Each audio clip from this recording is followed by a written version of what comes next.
The first magical faraway tree story, The Enchanted Wood, by Enid Blyton. Audiobook by Mariyah Reunion. Chapter 1. How They Found the Magic Wood. There were once 3 children called Joe, Beth, and Franny. All their lives they had lived in a town, but now their father had a job in the country, so they were all to move as soon as they possibly could. "What fun to be in the country," said Joe. "I shall learn all about animals and birds." "And I shall pick as many flowers as I want to," said Beth. "And I shall have a garden of my own," said Franny. When the day came for the move, all the children were excited. A small van came to their door, and 2 men helped their father and mother to pile everything into it. When it was full, the van drove away, and the children put on their coats and hats to go with their mother to catch a train to the station. "Now we're off!" cried Joe. The country," sang Beth. "We might see fairies there," said Franny. The train whistled and chuffed out of station. The children pressed their noses to the window and watched the dirty houses and chimneys race by. How they hated the town! How lovely it would be to be in the clean country, with flowers growing everywhere and birds singing in the hedges. "We might have adventures in the country," said Joe. "There'll be streams and hillsides, big fields and dark woods. Ooh, it'll be lovely." "You won't have any more adventures in the country than you will have in the town," said their father. "I dare say you'll find it all very dull." But that's where he was quite wrong. My goodness, the things that happened to those 3 children. They arrived at last at the tiny station where they were to get out. A sleepy-looking porter put their 2 bags on a trolley and said he would bring them along later. Off they all went down the winding country lane, chattering loudly.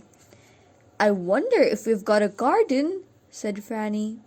But before they reached their new home, they were tired out and could not bother to say a word more to each other. Their cottage was 5 miles away from the station, and as the children's father could not afford to do anything but walk there, it seemed a very long way indeed. There was no bus to take them, so the tired children dragged their feet along, wishing for a glass of warm milk and a cozy bed. At last they got there, and dear me, it was worth all the walk, for the cottage was sweet.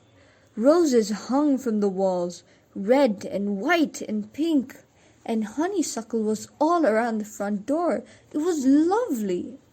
The van was at the door, and the 2 men were moving all the furniture into the little house.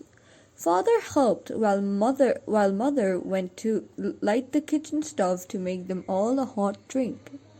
They were so tired that they could do nothing but drink hot milk, eat some toast, and tumble into their roughly made beds. Joe looked out of the window, but he was too sleepy to see properly. In 1 minute, the 2 girls in their small room were asleep, and Joe too in his even tinier room. What fun it was to wake up in the morning and see the sun shining in at strange windows! It didn't take Joe, Beth, and Franny very long to dress. Then they were out in that little garden, running through the grass that had grown so long, and smelling the roses that grew all around. Mother had cooked eggs for them, and they ate their breakfast hungrily. "It's lovely to be in the country," said Joe, looking out of the window to the faraway hills. "We can grow vegetables in the garden," said Beth. "There'll be glorious walks all around," said Franny. That day everyone helped to get the little house straight and tidy. Father was going to work the next day. Mother hoped there would be someone to give her washing to do. Then she would make enough money to buy a few hens. That will be lovely. "I shall collect the eggs each morning and evening," said Franny happily. "Let's go out and see what the country round about is like," said Joe. "Can you spare us for an hour, Mother?" "Yes, run along," said Mother. So off the three children went, out of the tiny white front gate and into the lane. They explored all round about. They ran across a field where pink clover was full of bees. They paddled in a small brown stream that chattered away to itself under the willow trees in the sunshine. And then they suddenly came to the wood. It was not far from their cottage at the back. It looked quite an ordinary wood, except that the trees were darker green than usual. A narrow ditch separated the wood from the overgrown lane. "A wood!" said Beth in delight. "We shall be able to have picnics here." "It's rather a mysterious sort of wood," said Joe thoughtfully. "Don't you think so, Beth?" "Well, the trees are rather thick, but they seem about the same as any others," said Beth. "They don't quite," said Franny. "The noises the leaves make is different. Listen." They listened, and Franny was right. The leaves of the trees in the wood did not rustle in quite the same way as other trees nearby did. "It's almost as if they were really talking to one another," said Beth, "whispering secrets, real secrets, that we just can't understand." "It's a magic wood," said Franny suddenly. Nobody said anything. They stood and listened. "Wisha, wisha, wisha, wisha, wisha," said the trees in the wood, and bent towards one another in a friendly way. "There might be fairy folk in there," said Beth. "Shall we jump over the ditch and go in?" "No," said Joe.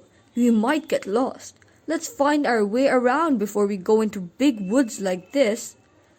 "Joe! Beth! Franny!" Suddenly came their mother's voice from the cottage not far off. "It's time for lunch! Time for lunch!" The children felt hungry all at once. They forgot the strange wood and ran back to their new home. Mother had new bread with strawberry jam for them, and they ate a whole loaf between them. Father came in as they were finishing. He had been shopping for Mother in the village 3 miles away, and he was hungry and tired. "We've been exploring everywhere, Father," said Joe, pouring him out a big cup of tea. "We've found a lovely wood," said Joe. "The trees really seem to be talking to one another, Father," said Beth. "That must be the wood I've heard about this afternoon," said Father. "It has a strange name, children." "What is it called?" asked Joe. "It's called the Enchanted Wood," said their father. "People don't go there if they can help it. It's funny to hear things like this nowadays, and I don't expect there is really anything strange about the wood. But just be careful not to go far into it, in case you get lost." The children looked in excitement at one another. The Enchanted Wood! What a lovely name! And each child secretly thought the same thought. "I shall go and explore the Enchanted Wood as soon as ever I can." Their father set them to work in the overgrown garden once they had finished their meal. Joe had to pull up the tough thistles, and the 2 girls had to weed the untidy vegetable bed. They spoke to one another in joyful voices. "The Enchanted Wood! We knew there was something magical about it." "I guess there were fairies there," said Franny. "We'll do some more exploring as soon as we can," cried Beth. "We'll find out what those whispering trees are saying. We'll know all the secrets of the wood before many weeks are past." And that night, at bedtime, all 3 stood at the window, looking out on the dark, whispering wood behind the cottage. What would they find in the Enchanted Wood?